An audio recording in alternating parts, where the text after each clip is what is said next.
What's up, everybody? This is Gaby Staten Island, and thankfully, the wait is over for another episode of Your Weed Stories. Sorry about the delay, but started to get a little bit crazy, and I wasn't able to keep up with editing. But I'd like to thank my dad for helping us get this episode edited, and yeah, so it's a great episode with DJ Short.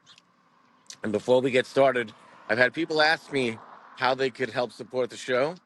And the answer to that is the number one way you can support our show is go to my website, which is GabySI.com. That's GABYSI.com. Check out our offerings. Currently, we have the Gaby Staten Island Sour Diesel, which is getting a lot of attention. So, yeah, check out GabySI.com. And of course, also on Instagram, we are the Craft Growers Network. And my Instagram that I'm currently using is at Gaby, GABYSI Sour D. So anyway, I hope you enjoy the show. And here we go. It's DJ Short and his weed stories. What's up, everybody, and welcome to Your Weed Stories on the Craft Growers Network. Today, we're super excited to have what I am comfortable calling a legend in cannabis as well. His name is DJ Short. He's one of the most well-known breeders from the U.S. He was responsible for the blueberry and the flow, and we're super excited to have him on the show. So welcome, DJ. Hey, thank you. Great to be here. Thanks. And before we started, I wanted to take a moment to acknowledge that this week we lost Skunkman Sam. And, you know, he's a very, what is it called when people want to choose one side or the other? Polarizing Figure. Exactly. Thank you, Francis. He's my dictionary. He's a very polarizing figure, as is Neville. I think a lot of people have felt throughout the last years that they either have to choose one side or the other. And frankly, I think that they've both contributed tremendously to our community, and they should both be honored. And, you know, I don't think now is the time to discuss any controversies. I think that we need to all send our best wishes to their families.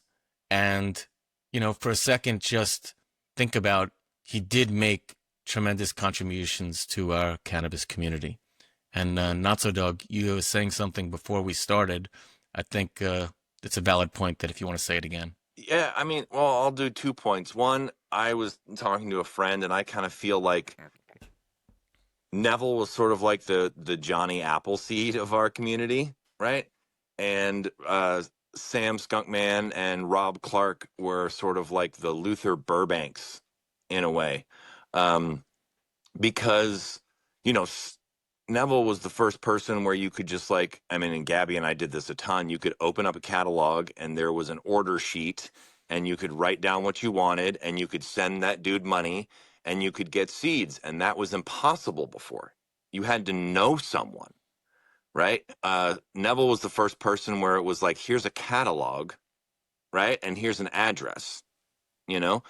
And so he made it very, very much easier to get seed, you know, because before it was really a who you know, you know, you had to know someone, in your little circle. And Sam didn't do that. He was a bit different, but he did, when he was fleeing persecution in America, he did bring an enormous amount of genetics that he both had worked on and things he had gotten from his friends over to Europe. And then when those things blended with what the Europeans were doing, that was sort of the foundation for all these, you know, like me or Gaby or kids looking through catalogs and being like, ooh, there's people of a certain generation that have all those first catalogs almost memorized because you would sit there and smoke a joint and read and dream, you know? And so those guys created a lot of dreams. And, you know, there's controversy and stuff like that. But I think that I think that when somebody passes or something like that, they have maybe their wives, children, loved ones, friends, people that have known them forever, and we're all flawed, so it's better to focus on what people's contributions were, what the positive things about people's lives were. And it's all easy to tear each other down. It's a lot better, I think, to like lift each other up. And so that's kind of that's all I have to say about the Vietnam War. Thank But you. I will say, and then we won't touch on it. When I first went to Amsterdam, like, there are beefs in cannabis. There are conflicts. And I would say that like that was one of the oldest ones. And so we weren't there. We don't have to rehash it, but we can be a cantankerous bunch and we don't all get along all the time. And So kind of like Sasha, our Slovenian Hobbit, Sam was a bit of a hobbit. He wasn't in the public eye. And so I think it's kind of unfair to even try to choose sides when most of us don't even know a fraction of the story. We just know what the people that were more vocal said. from our perspective, right? Basically everybody in this room, both Sam and Neville did a whole bunch to make good genetics more accessible to a lot more people. And they played a huge role in that. Yeah, They really did. I think there's no denying that. Anyone else want to say anything before we get DJ's story? Well, I'll say I got my first copy of that catalog. It was a mimeograph sheets, right? Just standard paper sized with the list on there. I think they were $30 for 10 seeds. And at the time I understood the value of the landrace genetics. I had some friends that were going over to Amsterdam, Europe, other places, and always put feelers out, say, hey, find me these landrace. But it was right around that era that they disappeared. Pretty much everything they were selling was some cross they did. They weren't selling the bag seed per se, collected from country of origin. So that little bifurcation in the road where making our own seed as opposed to landrace kind of happened in that era. So that's just another little side point to that. Like I said, I tried, but I wasn't interested in other people's work. I saw the flaw in that, or I saw the value in those land races, and that became the focus at the time. But they weren't selling, like I said, landrace varieties straight from the country. Well, DJ, and I know you've seen our show. The way we do it is we want to start at as early back in your weed story as possible. Like, for instance, the first time you saw or smoked cannabis, that would be great. And then we work all the way through to the present.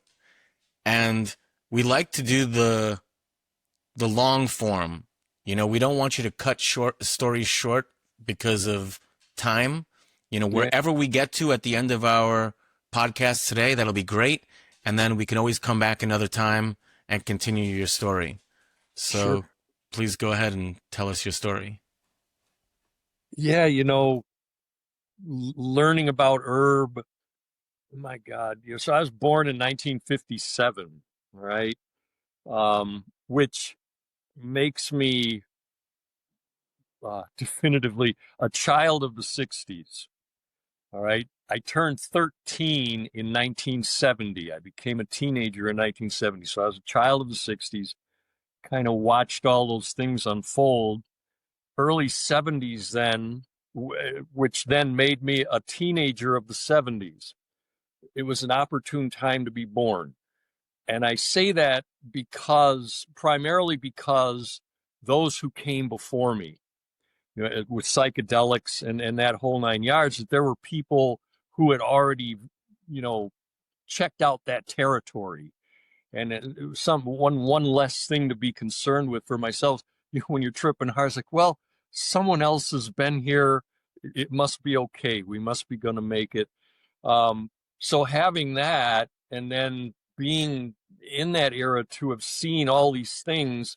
I was 6 years old when Kennedy was assassinated. I remember that at school, first grade, which puts me real soundly in the boomer generation here. So along come the 70s. I'm a teenager. Here's pot. I mean, what could be more perfect? The level to which we were lied to about all of these things, which is one of the first things I thought about the first time I got high, which would have been in 1971. It was about the sixth time I tried. There's this whole phenomenon where I don't know how many people, if this still goes on or not, the first time you consume cannabis, you don't get high. It took me 6 tries before I finally did. And it was a lot of my friends were the same way. You try and turn your friends on, and they're not there yet. They're not there yet until you hear the line, something like, "I'm experiencing dryness of the mouth," and you go, "Oh, you're there, you made it, yay!" And then people know. And so for me, that sixth try, it was springtime. I was with a friend of mine, um, out in the vacant lots where you could have some privacy and smoke the joint. It was Mexican Flower Top, it was called. It was from the first bag that I'd bought. A good smoke. It definitely did the trick. And boom, there you are. The first thing that came to my mind in having this experience, this great epiphany, was the dentist's office. My mother worked for a dentist, and he happened to be doing study on anesthetizing children with nitrous oxide. So I used to get nitrous 2 times a year, and like he cranked the valve on it, man. They let me go. So They weren't mixing it with oxygen back then. Yeah, but I think the term is twilight. They twilighted me a lot. So and they even, like, I remember coming to the end of whatever procedure I was having and say, "Oh man, leave me on this, that feeling when you're anesthetized." And they did. There was a clock on the wall, and I remember, damn, gave me 20 minutes, and it was like, thank you. And so I'm 8 years old when this starts out.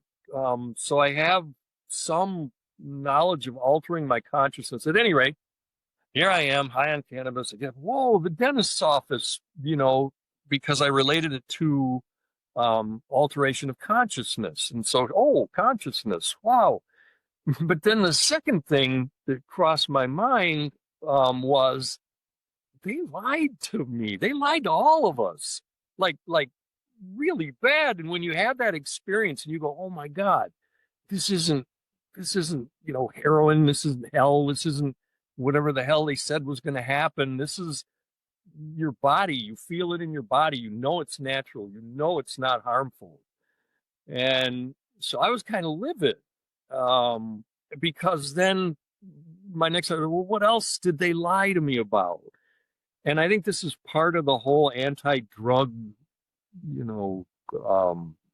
formula, if you call it. You instill the curiosity, you get people into it, but for the wrong thing. So what else did they lie to me about? Well, of course, heroin. So here I am, 14 years old. And it's like, well, shit, give me some heroin. It didn't become a problem, but I did whet my curiosities in those capacities. What ended up saving my life was psychedelics, from all that. LSD. Woohoo! There's a life-changing day. For anyone when you don't have a psychedelic past, and then boom, here's LSD. So well prepared for that, thanks to Dr. Call there in Livonia, Michigan, and my nitrous experiences. So that was my first time getting high. We wandered off to the playground and just sat on the swings and thought about what I was going to have to eat. But and then that that was it, man. That every day after that, it's like, oh man, let's find time to go do this today. So yeah, that was my experience, first time getting high. Um, Really nice herb, that Mexican flower top, just really rang the bell nicely. Um, Extreme body effects and very pleasant all the way around. Do you mind asking if I ask what it looked like? Was it compressed? Was it brown? Was it green? Yeah. Yeah, no, Was no, it it was brown, somewhat compressed, but there were buds, there were flowers, there were seeds, there were stems. I remember I collected the stems out. We were rolling and everything, the seeds right in, you didn't even pull them out. We learned, oh, get the stems out of there. They rip the paper, and I just, naively rolled the stems into a joint one day and tried smoking that with some people. They were gonna kick my ass. What the hell? What are you giving me? What is this shit? Some stems, man. Don't ever do that again. Okay. So no, don't smoke the stem. Don't smoke pollen either. Whew. Learn that the hard way. It's like smoking hair. Um, so yeah, you make that mistake once. Um, but what did I answer the question? I always you did? go off. Yeah, I just was curious because like when I was started smoking weed in high school, there was brown and green Mexican, and it was just various levels of compression, and so I was just curious what early 70s Mexican looked like because my experience was 20 years later. So I just wanted to know what it looked like, you know. Yeah, mostly the compressed brown. The good stuff was gold. They figured out how to turn it gold. A couple, the Highland Oaxacan, the Santa Marta gold, the Acapulco gold were intentionally caused to color that way by girdling the plants while they were alive. You cut the Oh, cambium all the way around, they die standing, and that was part of the process. But that stuff, man, just frankincense, that incense flavor to it, and the high was just phenomenal. We have nothing like these tropical sativas, and I can go on and on. Good God, about that forever. We're close. We can't. We don't have the tropics, and it's an environmental thing. Um, all of these um, characteristics are caused by environmental triggers, and the environmental triggers in the tropics just they're unique, very unique, and can't be replicated. Now, this is in terms of herb. I'm talking of herb. You need to differentiate always between herb and hash. They're two different things. Um, and I could any one of these places I can jump off onto that tangent, and run off. I think the original we were talking about early experiences with cannabis, and I went back there the first time I got high. Um, it, no one was growing their own domestically back then, especially in Michigan. People tried. You didn't have the season. It mhm. got frost came way before the plants were able to flower correctly. They grew great during the summer and they put out nice vegetative growth, but we never got the chance to finish them up. So it was always imported herb, with the pinnacles being Hawaiian and Thai came later. Uh, the great thing, it was relatively cheap. I mean, a four-finger lid, four fingers deep in a baggie for $10, which basically was an ounce. But no scales until we had the little hanging ones you'd hold on to, and they'd The weigh the postal service scales, yeah, the yeah, letter scales. little letter scales, and it didn't really. I mean, they weren't that terribly accurate. So things were pretty much eyeballed. I know myself and a few other people. I had it was a coffee cup. It was this little thick ceramic coffee cup that after you'd break up the whatever compressed brick or what form you got it in, You would fill this coffee cup. That was a nice 4-finger lid. So it was more by volume than by weight, I think. And brain fart. I don't know what tangent I was going off here on. So if anybody, reels me in with a question, I can always jump on there. I was doing the sativa thing about Yeah. Hawaii. I can tell you my whole life, I never have heard anyone else say that the way they got the golden color was girdling. Yeah. So. That is new. I mean, in Mendo, growing outdoor in Mendo, we've suffered with that because it gets so dry that like voles and little rodents would come along and they would go and they would girdle your stem, you know? And then that would be really bad, obviously, because the plant wouldn't be able to take up nutrients. But I literally have never, I always thought it had something to do with the way they dried it in Mexico. That is crazy that they did it intentionally while the plant was alive so it would get a certain color.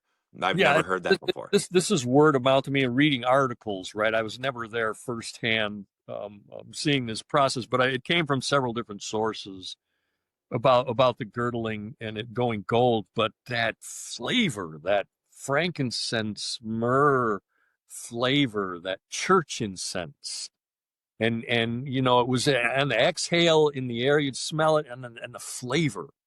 And the flavor is directly related to that high. And that high, it was uplifting.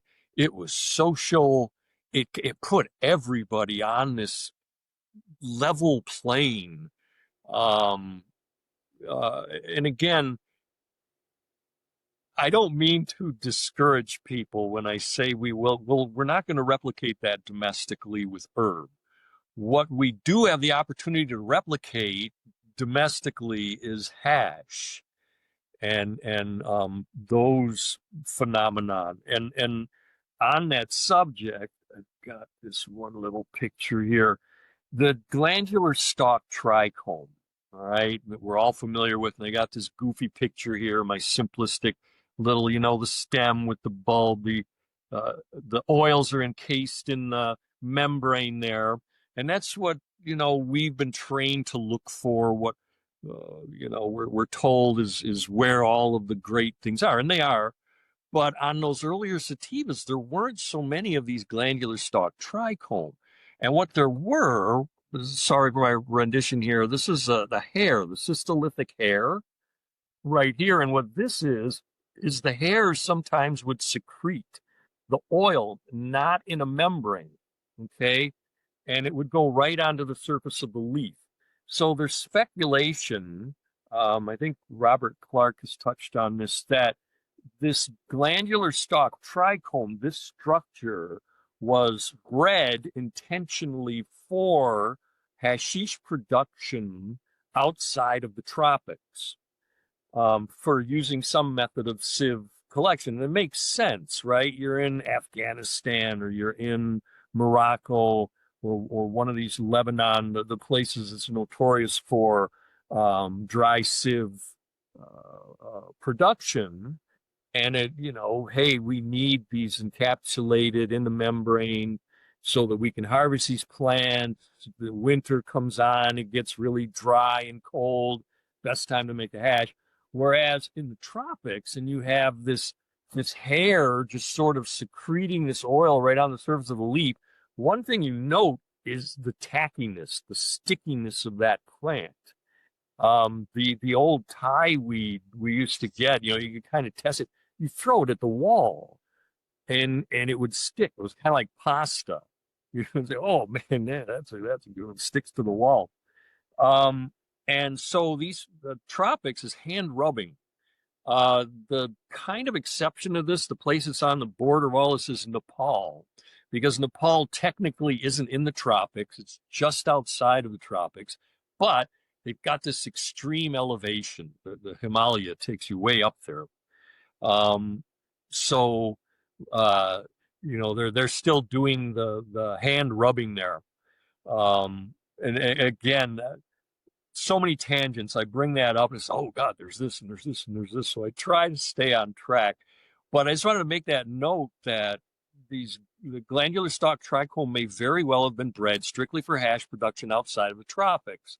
So there's something else we could possibly be looking for, which are these cystolytic hairs that secrete secretory and secretious. I looked the words up. Either one is okay to use.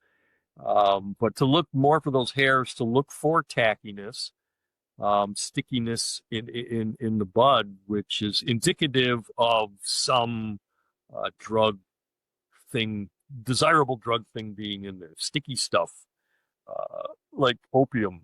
That's the sticky. Have you ever seen any sort of like testing between the two? Like if you were able to find one that does have more of the stitholytic, I think that's how you say it. Trichomes not yet. Rather than the glandulars. Just strictly from my own observations and watching from what I've been doing in memory from those things that we used to have. You know, back in the 70s and the 80s, early 80s, we weren't looking for trichome, right? I mean, it wasn't on the radar yet. That's things Robert Clark and other people brought that knowledge to the table. I think more late 80s is when we began to understand that. You know, everybody gets the magnifier and we start looking for the trichome. So what I'm suggesting is to all people doing the work now is to be on the lookout for these other things. When you're doing that microscopic viewing, you'll find these hairs. They're in there with the oils coming out. The oils are very volatile. I've seen where I'm looking microscopically and you disturb that oil and it just goes poof. You know, it goes to vapor, like almost, and you can see it. You see the little lines, like heat lines. Like, whoa, man, there's something going on there. Yeah, looking for those other things other than just the trichome and being aware. You know, again, in the tropics, this whole concept of hand rubbing. So we, you know, domestically, we've just begun to scratch the surface in terms of unraveling the knowledge of the hash. There's another place where Dave Watson, Sam Skunkman, you know, did a lot of, you know, the man knew his resins from what I've heard about him. Never met him personally, but he did have this reputation. I remember in Amsterdam, you go to a coffee shop and you'd sit down, whatever, there'd be the ashtray there on the table, and there'd be this little pile of screens, little stainless steel screens that were burned. And someone said, "Oh, Sam was here." I said, "Oh, really?" He said, "Yeah." He was smoking resin, which the rumor had it, the resin he smoked was aged for at least 6 years. And he used a fresh stainless steel screen for every hit that he did, and then he would leave his trail there in the coffee shops of what he had been sampling. So this concept of purity and concentrates, you know, I think domestically is something we need to focus more on as far as the quality of herb coming from the tropics. Once things open up, you know, and we can do import and export, you know, here's the future for cannabis.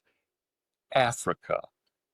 I mean, it's in as far as producing every type of cannabinoid and terpene, there is more arable land contained within the tropics in Africa than any other place. You know, there's some in South America, South and Central America, and in Indonesia, but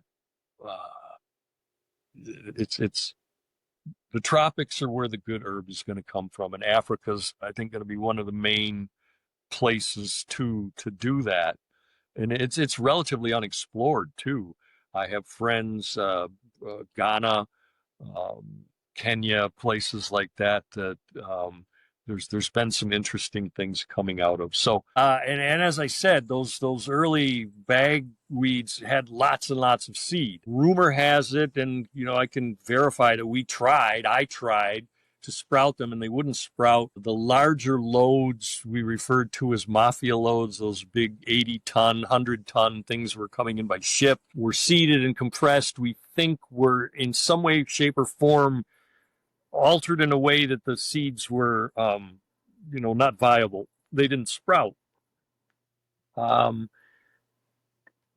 was, let me see, there was one time, had a patio where we were smoking, and up through the cracks between the patio blocks one year, I remember my friend going, "You got a pot plant?" So some, seed had fallen down there and grown, and I dug that up with a spoon and put it in a cup and cared for it, let it grow, and the desire was just burning in me. So, my God, this is, yes, I got to grow this stuff. This is what it's all about. Time's going on. I think I got the story about the cereal box with the little, it was a dome, plastic dome with a sponge in it for sprouting seeds. And I had this batch of supposed Hawaiian. You got to realize, too, a little side story on that most of what was being sold as Hawaiian in the late 70s, early 80s was actually grown on the West Coast. It was the Mendocino, Humboldt stuff. People were harvesting from there all the way up and down the West Coast. And it was the green sensimilla. It looked totally different, but it could pass off for Hawaiian, which at the time was selling for $2.70, $2.80 an ounce, $10 a gram. Which was really expensive, but worth every penny. So anyhow, I get this Hawaiian, supposedly, and it's seeded. This batch was seeded. It had a bud, and I just took a bud because I had a quantity and put it in this little dome thing. A few days later, all the tails were coming out of the seeds, and I was able to stick them in cups. And you got to realize that back in the day, man, there weren't grow stores. You just couldn't go and buy pots and soil and those types of things. They were specialty items. There were some nurseries that had, funky little things, but it was not the norm. You didn't go to Kmart and buy flower pots, plastic pots for your plants. They didn't exist at the time. So had to improvise a lot. And I remember getting these, they were oval shaped garbage cans, tin metal garbage cans. I think they, were for college dorms. They had football pennants on them or something. And I was able to go around the bottom of them with a can opener for drainage. And then it was gravel from the driveway and dirt from the backyard that went into making this happen, and a 4-foot shop light at the foot of my bed. Had no idea what flowering time was. It was just, hey, man, put this thing under a light. I remember I had a cousin who's a jazz drummer. He influenced me a lot. He got me on this path. He did the same thing. He had this 4-foot light and just left it on in his music room, and his plants, they went up to the ceiling and halfway over, and he just, wow, let them grow. And they looked cool. I mean, they're beautiful plants, and there they are. And so it was rewarding in that capacity, but it wasn't until I got to Eugene that finally figured out, read the books, got to Mel Frank and Ed Rosenthal and whomever that says, hey, you got to, shorten the daylight time to induce flowering on these things to make the buds. And What year was that? 78 is when I went to Eugene. 79, it would have been late 79. I think I got my first HID bulb. There was a 360 watt sodium. No, excuse me. My first one was a 1,000-watt metal halide. No hood, just the bulb and the fixture, the giant bulb. This guy in Junction City, Oregon, north of Eugene, Sonny Becker was his name. He had a company called Agrilite. And he was this old biker, hippie dude, big beard, big dude, has this weird little farm outside of Junction City. Driving up to his place, first time I went up there was in the fall. It was already dark. And he's for advertising. The end of his property, he's got this old trailer that's sitting there. It has power running to it. And, there's windows around three sides of the end of it. And he just had a bulb hanging, a 1,000-watt bulb hanging in this living room on with no curtains in the window. So when you're driving up and there's a little bit of fog, man, you see this thing. What the hell is that? It's whoa. And it was phenomenal. It just made everybody's days. Oh boy, bring this home, set it up, put the plants under that, and you're like, the sun.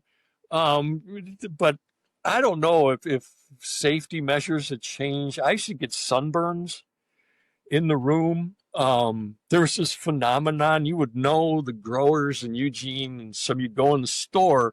On the back of your arm, right here, we all had this red dot. The back of your arm. And what that was from backing into the bulb. And you got this permanent burn on the back of your arm. So it was kind of telltale. But the sunburn in the middle of winter, so I don't know if they have regulated that at all. I know UVB, UVC in particular are instrumental in terpene and cannabinoid production. So my first grows in Eugene too, before I got that 1,000-watt bulb, they were all under fluorescent lights. And I got from a thrift store, I remember finding these 8-foot fluorescent fixtures, and I got a couple of them, brought them home, took them apart, built these things. I had a frame, a 2x4 foot frame, and then these 4x8 foot sheets of plywood that I would take the receptacles that I took the lights apart, measure the exact 8 feet, so the bulb will fit, adhere them, fix them to this 4x4 or 4x8 foot sheet of plywood, paint it white, and then incandescent lights in between them, the little fixtures, and we had the blue grow lights and whatever. And then this is all suspended from a framework in a bedroom, taking up a bedroom.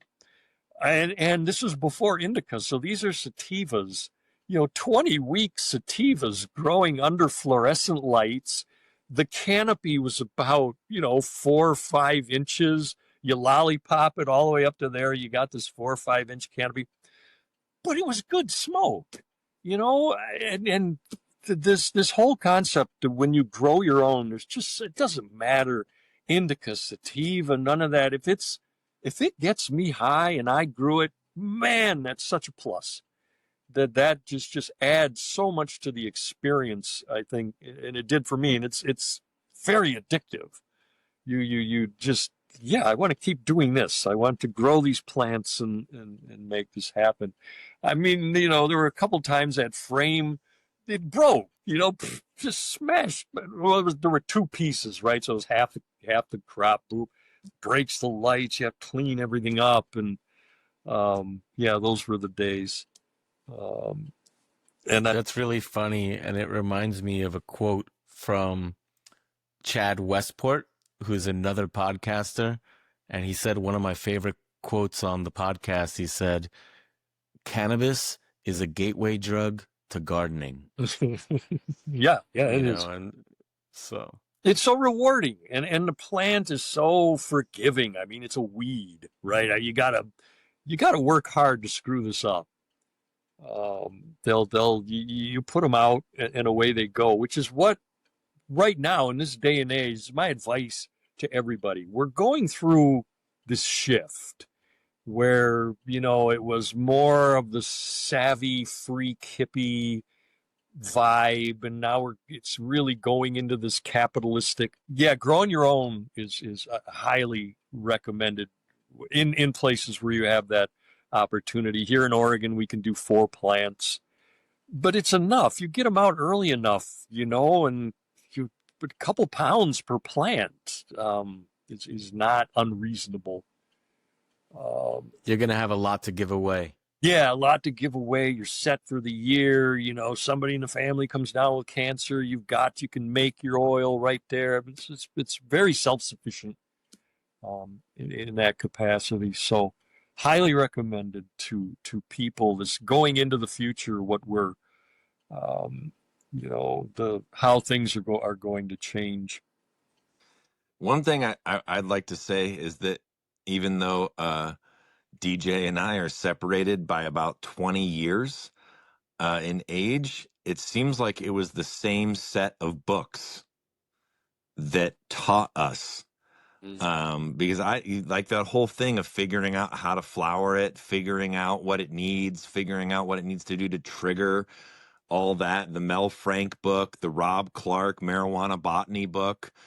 I didn't know anybody that was growing at all. And so I went and found the couple of books that I could, which I still have. And it's just funny. It seems like you read the same books, but just like right when they came out, you know? Because that whole thing of like hours of darkness, if you don't know that, that's a real problem. Yeah. Like, and it seems obvious because there's so much information now. Obviously it wasn't. We learn about, the light cycle, the dark cycle, and we then trial and error learn about light leaks and how that tiny little leak of light can affect your whole crop. And so, it's pretty fascinating, and it's nice to have this symbiotic relationship with another organism. Just works itself out nice. I was looking, I got the damn book. I mean, while you're looking for a book, the other thing, I say this stuff all the time, and maybe you could riff on this for a second, is I honestly think the first breeding in America was trying to figure out how to get all these equatorial sativas to finish. Because we don't live like, I think like Sam and Rob and some of these other people and it's like you get this stuff from Thailand and Jamaica and Colombia, and it's not going to finish in Oregon. It's not going to finish in Mendocino County. You've got to start blending it with how do I get this thing to finish? Because all of a sudden, like you were saying in Michigan, even like in the very beginning, you're like, it's growing, it looks great, everything's happening, and then the weather turns to crap and it's not done. Right. Well, and here's from the past. How about Murphy Stevens? I have that same book. And let me see. Although I didn't find that book. That is that's the guy that gave Seattle Greg the seeds that became Northern Lights. Well, this is the second one. Anyhow, it's Lights. This was 73. Actually, I looked on the copyright, and this one was 78 or 79. But there's actually, I got a couple earlier ones. This is 79 on this one. Then there is another Murphy Stevens, and the copyright on this one is 77. But then the earlier ones, we have Primo Plant by Mountain Girl. Oh, man. And that's the book right there. And this was, what do we got here? 77 again. And then this one, a friend gave me, Caretaking the Wild Sinsemilla. The name he did was A Seed. Oh, no, wait, this way. Wow. So this one, a fellow named Jacob, 77. So it looks like the earliest one I got here is the Murphy Stevens 73. Yeah, nope, that's 79. This Under Lights.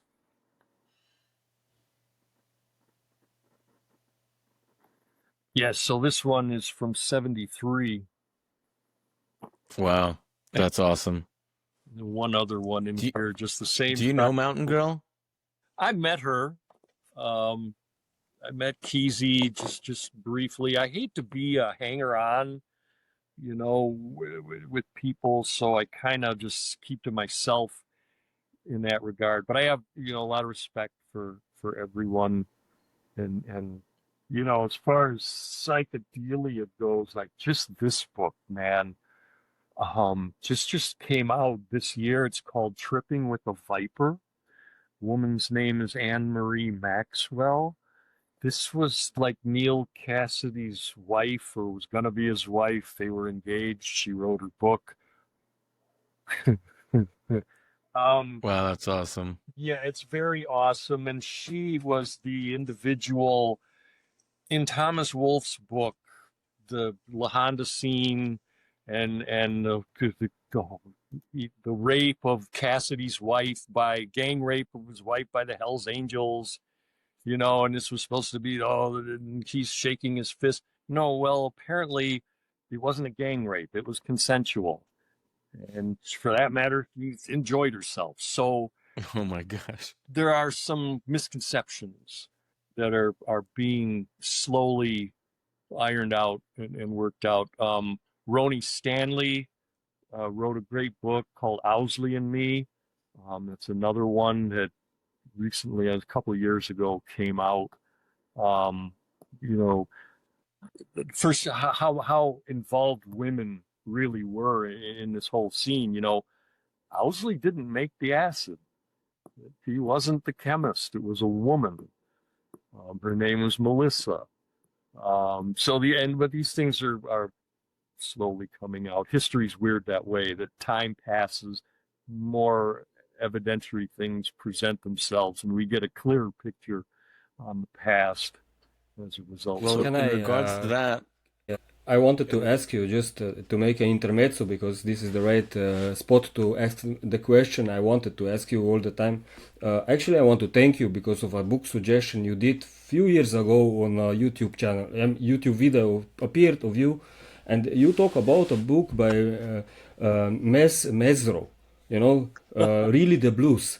yes. Really, the blues is one of the earliest looks on how, you know, a guy that was a saxophone player from Chicago, right? And he comes into the scene of jazz musicians in America, you know. And he was a dealer of wheat to Louis Armstrong, for example, you know. Like, you know, the first generation, like I said, I thank you for that suggestion. I wanted to ask this, you know, that you, because you, the whole wall seems to be books. You're a book lover, right? I mean, you read a lot of books, right?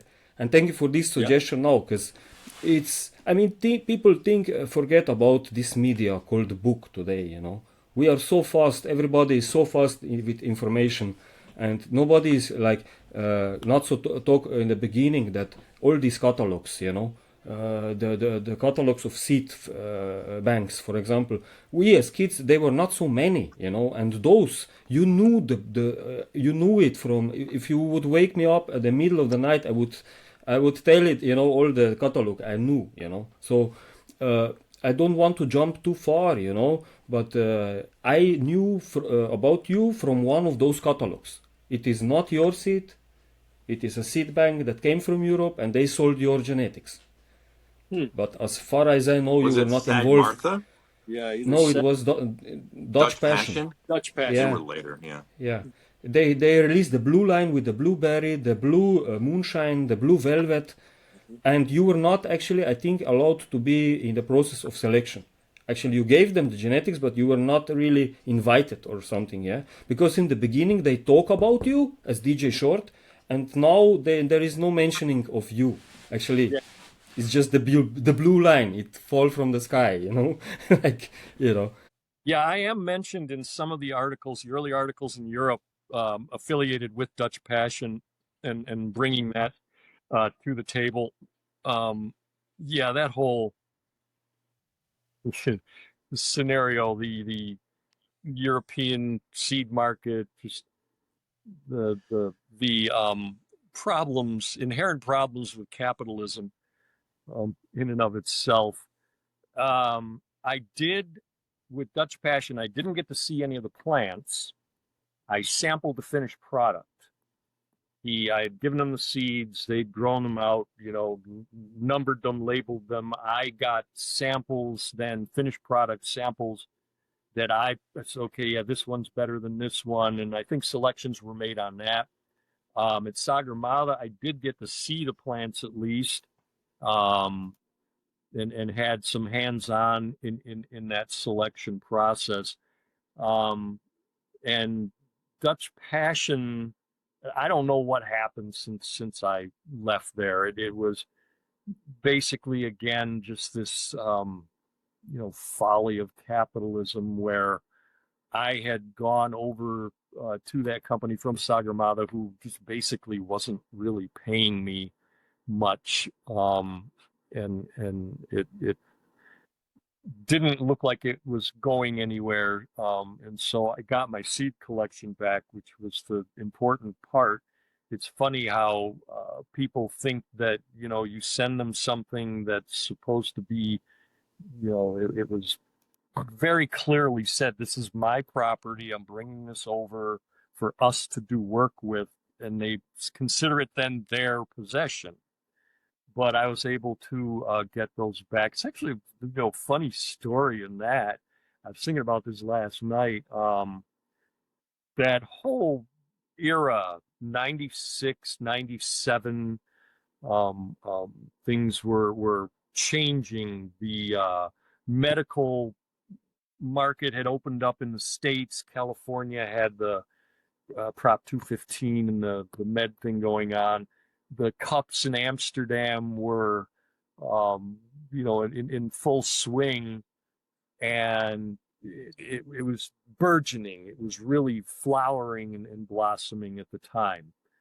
I had connected with Sagarmatha, Tony from Sagarmatha, in '93. I went over with my tester, John, who is no longer with us, but he had a lot of connections to Amsterdam. He knew the place. So it was a great way for me to learn the territory. So I get to know these people over there. I was looking for, oh God, I can't think of his name now. He was involved with the Mellow Yellow, Vernard, I think. Yeah, Bernard. And no, it had no success. I go to the Hash Museum and the Cincy Seas plates, and here are these Americans. Tony, Adam Dunn from PH Seeds was working there. He was, Tony was selling the tickets to the museum, and Adam was behind the counter doing something else. They had that little grow room there. This is full of spider mites. And so I meet these, okay, Americans. I'm a little more comfortable. So, and it was funny, they didn't know what to make of me. Here's this guy showing up. Here's another American, early '90s. Chris Conrad was there at the time. I met him, got a copy of his book. He autographed it for me.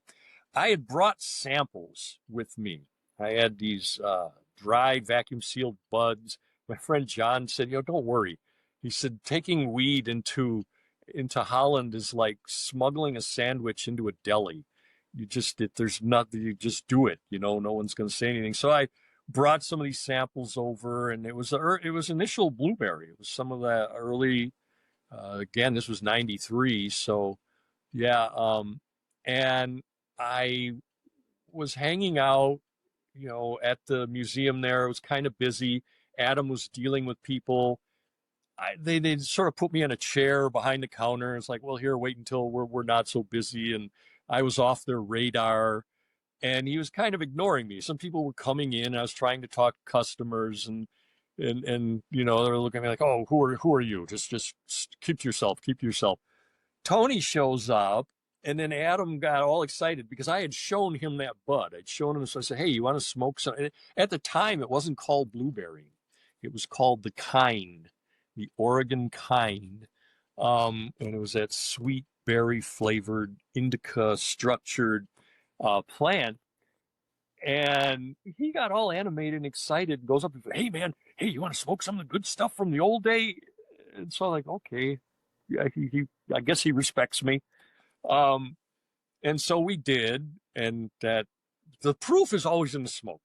Let me tell you, when you got something good, always keep some. Don't consume it all. This has been my ticket way up the ladder in this industry, where you can impress someone at a party with something that you saved, and they smoke it and they get high. Boom, you get their number. You know, that's how that works. So any a brain fart. Where the hell was I? It was Amsterdam. You were talking about being in the museum with Adam and Tony, Yeah. Okay, Tony, and and they'd shunted you off to the side, and right. And then once the smoke came out, then boom, I'm this guy. So, you know, I leave. I had correspondence via mail. I ended up back there. I don't know, it must have been 95, I think. And mind you, I'm not well to do. I'm staying in the hostels, and well, actually, the first time I was there, I stayed at the Camp Fliegenboss. Camped there for a whole month. In July, which is the worst time to go. If you go to Holland, go in April. Um, anyhow, uh, so I make my connections. I go over there. I arranged to have seeds sent. I even sent clones, but supposedly none of them made it. But the seed collection did, the bulk majority of it. And I sent a lot of the seed in the bud, where I just left the seed in the mother flower, vacuum sealed it, and then sent that off. Number of reasons. Number one, that can't be counterfeited. I can't get, you know, if I just sent seed and they say, oh, that didn't make it, or, you know, how many or whatever. But when it's in the flower, then I know, yeah, that's what I sent. You know, there was no mistaking it. So that's all over there. Tony's doing the work with those seeds. I went a few times. I started going regularly, um, and was involved with the selection process, and off things go.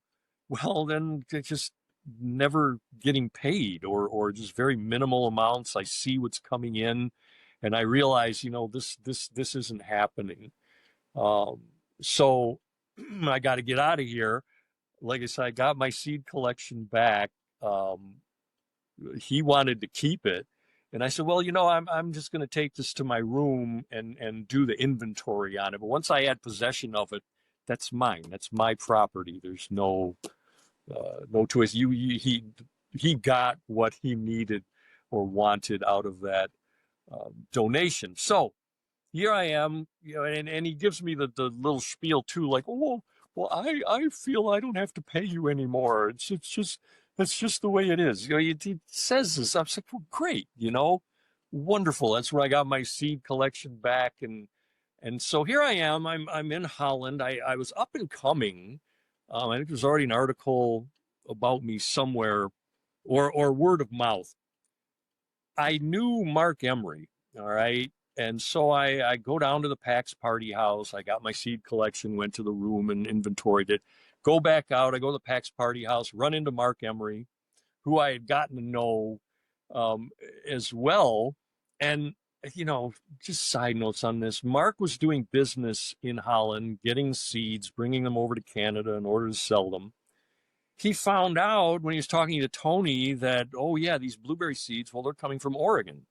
And Mark was like, well, geez, would you hook me up with the guy? You know, I'm in Vancouver. It's right there. It's much easier for me than having to come all the way over here to Amsterdam, and it would simplify this process. Tony never told me about Mark. He didn't. I learned about Mark through, of all people, Lars Larson, the right-wing radio talk show host. He had a TV show here in Oregon. He came out of Oregon.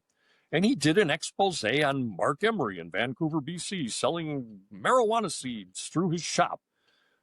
Oh, timely. And I got the information I needed, got the number, called up there, connected with Mark. He says, oh, I said, I want 100 packs of this, 100 packs of that. And I had to go up there, check the scene, send test mails, the whole 9 yards. But got to know Mark, and I got to say that back in the day, he did a lot. He did a lot of good. I don't know where he's at right now. It's kind of weird. But he did a lot of good back in the day. So I run into him, the PAX party house, explain the situation. I'm no longer, you know, Tony. I'm gravitating away from there. And Mark had always assumed that Tony told me that he had, because if Tony would have told me about Mark, he would have gotten a piece. but he didn't, so he didn't. And Mark says, okay, well, come on, let's hang out. The Pax Party House is 4 stories. You got this big wooden stairway, and we're going up the stairs. While I'm going upstairs, coming down the stairs is Hank from Dutch Passion. Mark says to me, hey, do you know Hank from Dutch Passion? I said, no. He says, do you want to meet him? I said, sure. He said, hey, Hank, this is, DJ Short, Blueberry. Oh, yeah. And made arrangements. He says, oh, we just come see me. Let's make an appointment. I says, okay, whatever, tomorrow, 4 o'clock, I'll come down to the shop. And he was also going to meet with Mark and Breeder Steve that day. So we've got this appointment. And the next day comes around and I go to Dutch Passion. I take my seed collection there to do the shift over, make my deal with Hank and Dutch Passion, which I was supposed to get. It was like 35 cents per seed, something like that. We had it written up, and went along that way for a while. And he produces a fair amount of seeds, so it was lucrative early on. I did make some money. But here we are, me, Mark Emery, Breeder Steve, in the top floor with Hank Van Talen in Dutch Passion. I'm taking my seeds over there. Mark is buying like $60,000 worth of seeds from Dutch Passion, paying with an American Express card while he's over there.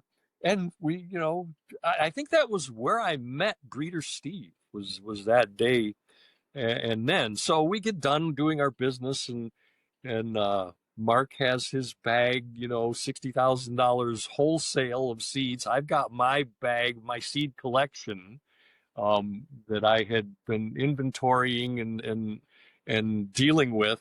And we went after that to the coffee shop, which was right up the street from Dutch Passion, called Mother's. Mother's is owned by women.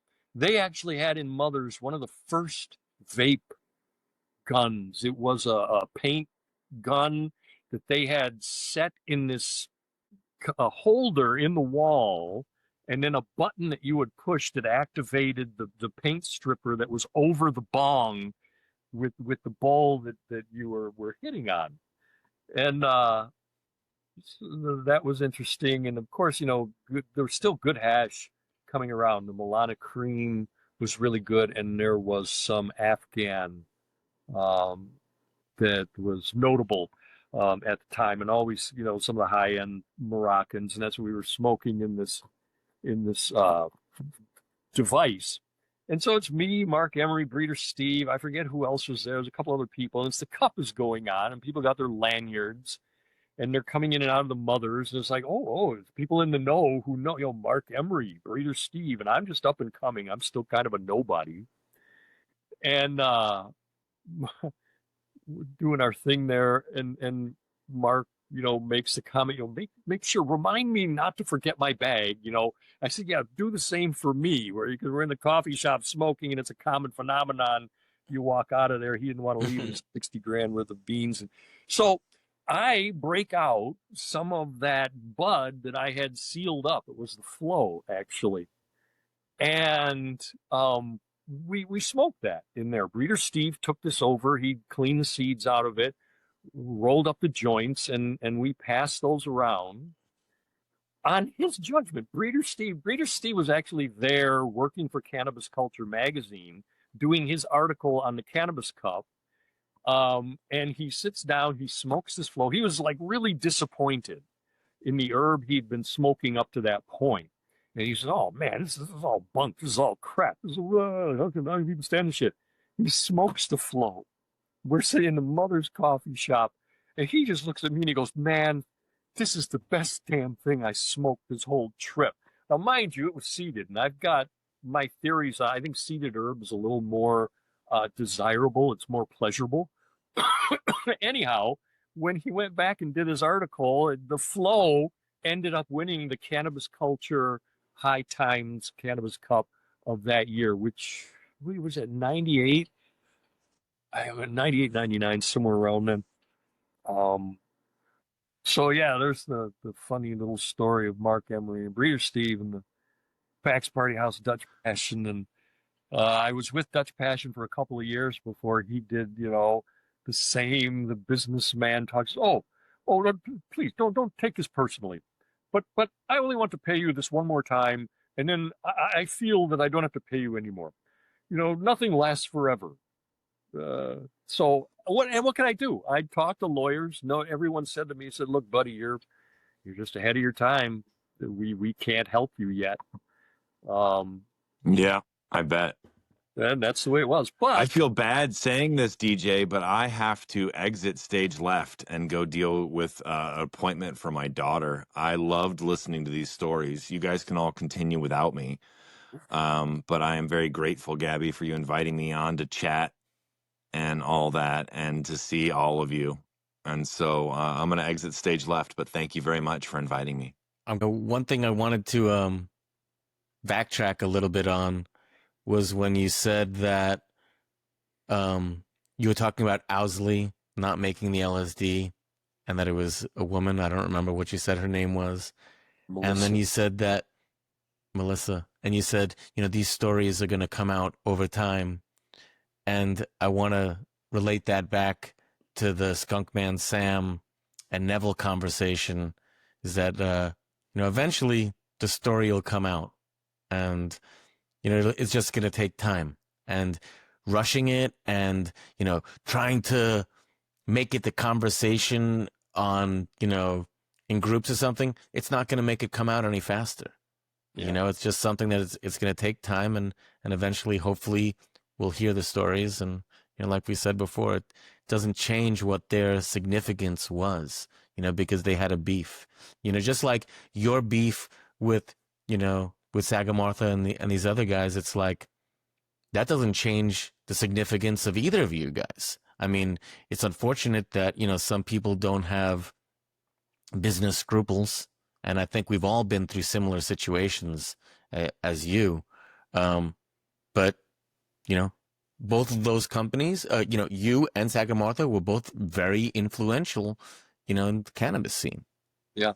And the internal, problems is secondary. And I'm not saying that I don't want to hear about them, because actually I do. But I just wanted to say that. Yeah. No, and it time kind of does this as it goes along. And another example is Mark Emery. What happened there? I understand. I actually have debates with him all the time. He calls himself an Ayn Rand libertarian, which I have a little bit of a problem with. It's actually because of him I revisited Ayn Rand and I read Atlas Shrugged. And if you're familiar with the book, the first line in the book is, "Who is John Galt?" Right? And this whole John Galt is this character that he understands things, he knows how to make things happen, and he's supposedly fair and does all these things, and they go out and they build this utopia wherever the hell they were in the mountains there. But I read the whole thing, and it's just so overly simplistic. It's so god awfully, and it's understandable. She came from Russia, Ayn Rand, and had some bad experiences with the regimes of the time, and so felt compelled to speak out against them, but very simplistic. So I read this and I go, okay, wait a minute. Here's the question, not who is John Galt. What does the world do with two John Galts? Right? And these two John Galts want the same hillside for the iron ore that's in there. What happens at that point is called war. All right? And then John Galt's not such the libertarian hero anymore. All right? We've got to be realistic about this. And so, again, Mark Emery, thanks for what you did. I don't know where the hell you're at right now. But I can tell you, right, I witnessed that man do things that I can speak in his favor. People would call him. He'd be on his cell phone. We're out, whatever, doing business in the middle of the day. Somebody in the States got busted, and in some god awful state. And he said, well, are you going to fight this? And if the answer was yes, he says, okay, I got your lawyer. And he would call, find whomever, I say, I got this person, he's busted in Alabama, and he needs this, and that's where the money went. Of course, the money came from the seed sales and all that. And my only losses were when Mark Emery would get busted, he didn't have to pay his debts, right? So, and there were a couple of those busts where I was out 5 digits, and you get a couple times of that, and that's a big ouch. So, we're always cutting him slack that, okay, buddy, no, you don't got to pay me that 20 grand you owe me. You deal with your whatever. And this went on a lot, but he demand accomplished stuff. And I can't deny that. Nobody can. And he did a lot for my career. Breeder Steve as well, the magazine, the whole nuts of Michelle Rainey, Dana Larson, Chris Bennett, another one. So, yeah. Your turn. Yeah, I mean, Mark Emery, he did time for cannabis. Yeah. In Mississippi. Anyone that has done significant time for cannabis in any way, I have a feeling about that, Yeah, well, the caveat, it's a badge of, yeah, I don't want to say of honor, but I don't think he really had to. He put himself in that position. He could have, being a Canadian, just put his foot down and said, no, I'm not going, but he didn't. And he made a point of it. I think it was sort of a kind of a macho thing on his. He wanted to say that he did this, and he did. And every time he went to jail, too, the stories he would write his jail blogs and how the other inmates were getting pissed at him because he would clean up just to say, hey, you're making us look bad.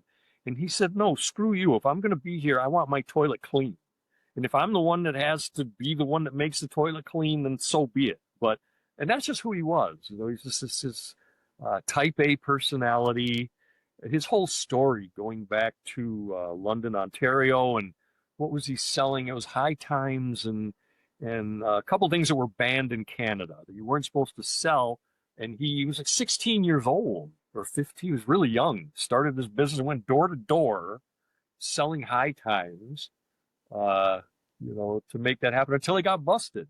And that's what he wanted. He understood the system, and he knew that once he got to court that he'd be able to have a say that took him to his next level. Okay. When he challenged Sunday laws in Canada by keeping his shop open on Sundays until they came in and raided him. And then he fought it in court and somehow won and got the laws changed. So yeah, you got to respect that shit's when people, man, make shit happen. for sure. So just before we lost you, you were talking about your F5 generation and how you're focusing on the blueberry and the flow. So Yes, please continue and that. that's what is available now. And since 1998 has been Blueberry Mother and the Blueberry Father. The flow's been alive since 92 or 93, 92. So, recloned every year. I regreen her outside. And I was mentioning, too, that I'm working toward just providing those, the blueberry and the flow. I put them in 6-seed packs so they can be affordable. Those are ranging anywhere from $40 to $60 retail. And they're fresh. They're fresh seeds. Everything's at least no more than a year old, 2 at the most. But they're good seeds are generally good for 5 to 7 years. I found just stored in the dark. You put them in the fridge, 10, 15 years. And that's good to go. Yeah, from my P1s through to these F5s that I release as seeds. And I did that for a reason. There's a few more generations left. I found in my experience that around the 8th generation, definitely by the 10th, the plants tend to acclimate to that indoor environment. They think this is the world, and they get bland. As a result, they don't have these environmental triggers, and it's environmental triggers that are key. we're thinking about breeding with cannabis.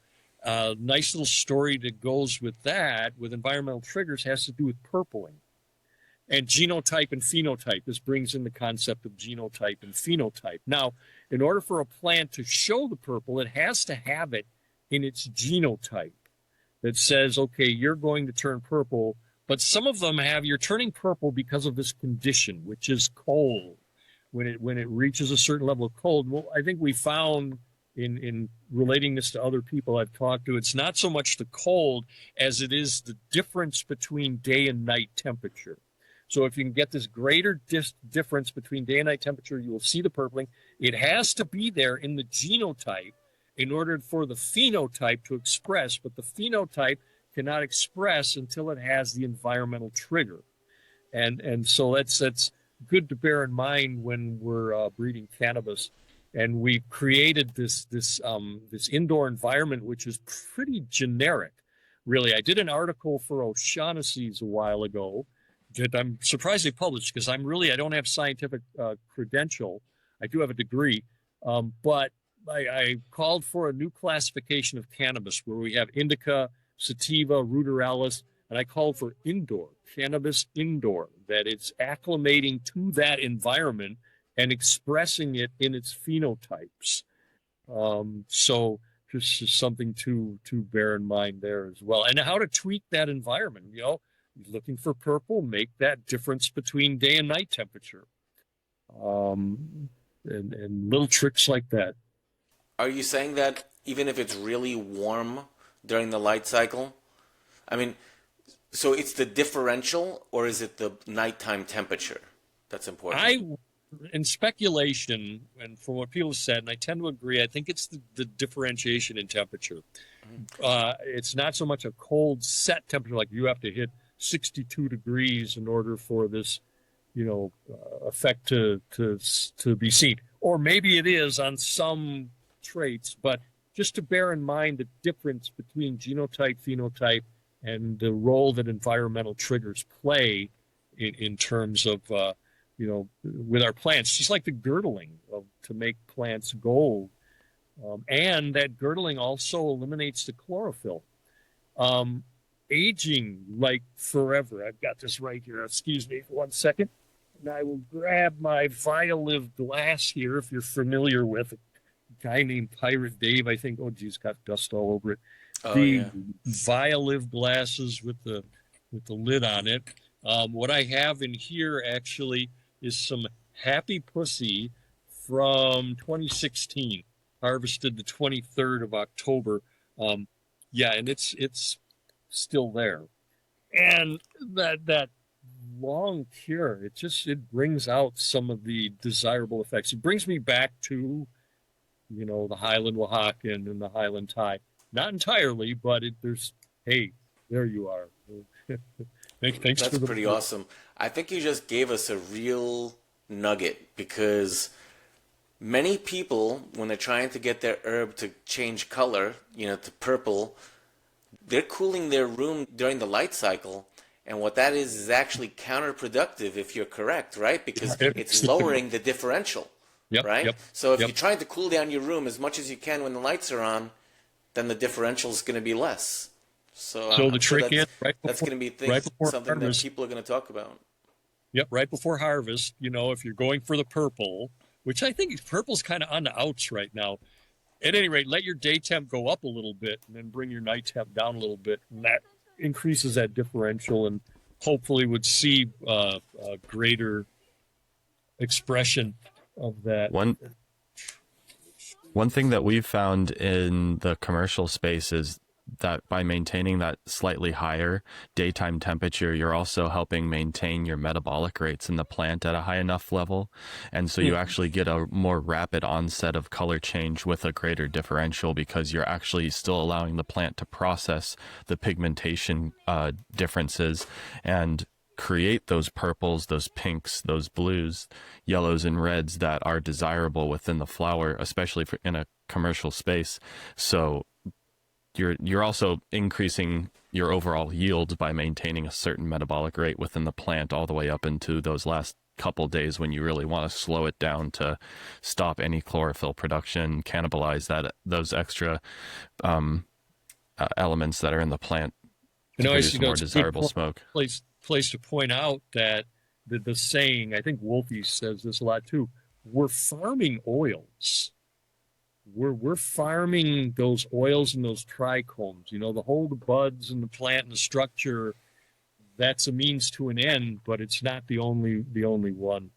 There are other, like the sativa, right? I mean, impossible to manicure with any sense. No bag appeal. That's the other thing, is bag appeal. Potency and bag appeal. Potency is a double-edged sword, right?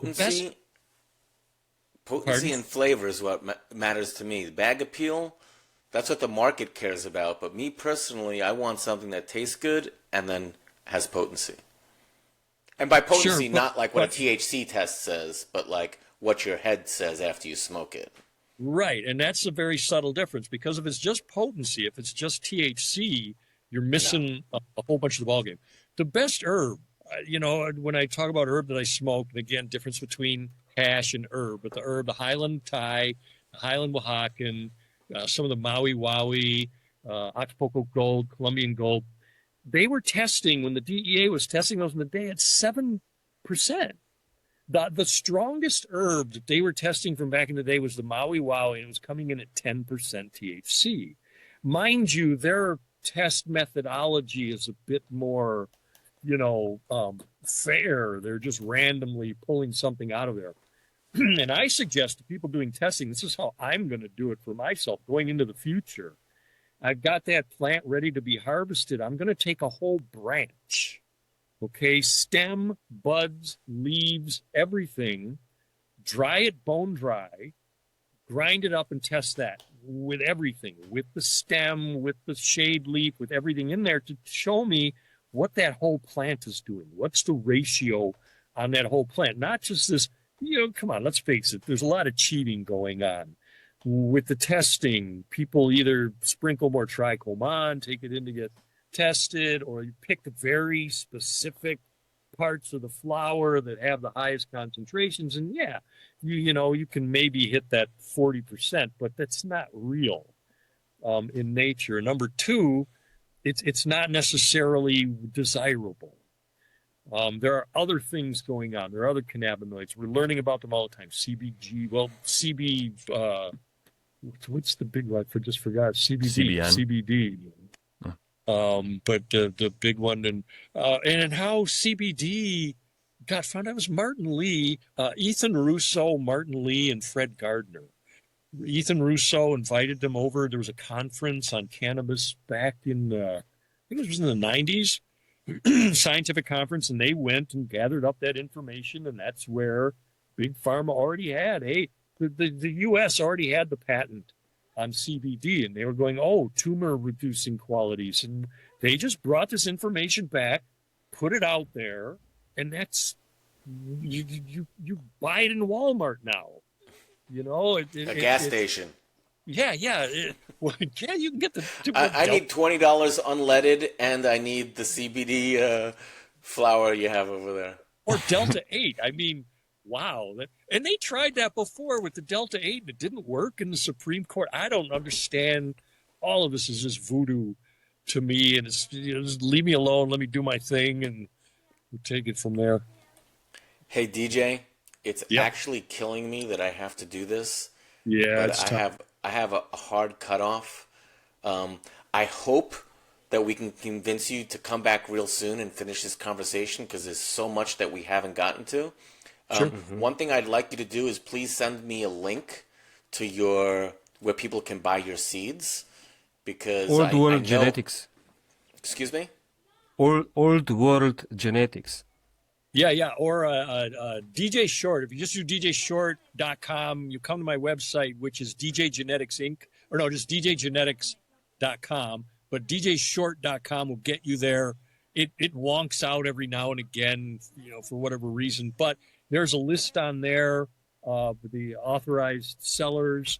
And then I'm looking for more. I will definitely help you get your seeds out. it would be like the ultimate honor for me to have anything to do with helping you get your product out. Now, Sasha wanted to show you something real quick before we go. Sure. Yeah, look at this, DJ. Oh, yes, I saw that you were showing when I was off there, the flow. Yeah. They look legitimate. Somebody did counterfeit those. The label Yeah. that was made up in Canada, but I did release them in that form. There is a way to find out somebody did. It has to do with the size of that sticker and the exact Yeah. size. They look legitimate. That's what we were sending them out as. Red did the design on that wood background. What company did you get those from? I think it was a Spanish reseller. I bought them 10 years ago. Yeah, I had some issues with some Spanish resellers. It's Plantosaur. It wasn't Plantosaur, was it? No, it's not Plantosaur. It's something different. It was... you got me now. I don't remember now. Next time when we talk, I tell you. Yeah. Okay. And they were going through some weird, like I was supplying a person up in Canada who was then also bulk supplying people like Seedsman, Attitude. Attitude did right, man. When they found out, they had the whole Plantosaur thing. And there was this going on. It's online. I'm checking the things, and I don't know who these people are. I don't know who this Plantosaur is or a new company. I thought those guys were actually solid. I know the guys from Plantasur. They're I mean, now I haven't big. talked to them in a very long time, but I didn't think that they would like counterfeit your shit. Well, I don't know if they were counterfeiting. Maybe they were under a misconception. My whole thing was I just posted online. Look, I'm sorry, I don't know who you are directly. We can make the connection, but it lost their business. They went out of business. Yeah. As a result of that, and I know that Attitude Seed Bank replaced. They said, "Look, I need you to send me these legitimate ones so I can replace them." So they did. They did right. Attitude did right on that one. Well, it was an absolute honor to be able to talk to you, DJ. I know we didn't get through a fraction of the things that you want to talk about, and I hope that you're enjoying this as much as we are, and we can get you to finish the story real soon, because I feel like we've got a cliffhanger. People are going to be like, oh my God, how can you leave us like this? So everybody, please, we're going to leave the link in the comments, or the notes and the comments, about how you can get DJ Short's Blueberry and Flow, two absolutely historic strains. I know that me and my co-hosts are going to be trying to figure out how to place an order very soon ourselves. And yeah, DJ, we really appreciate you doing this. Thank you. It was definitely an honor.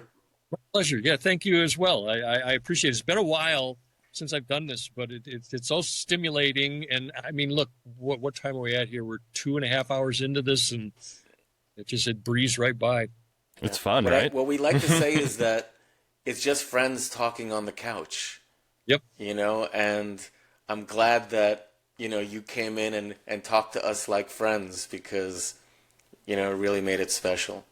Cool. So anyway, until the next time.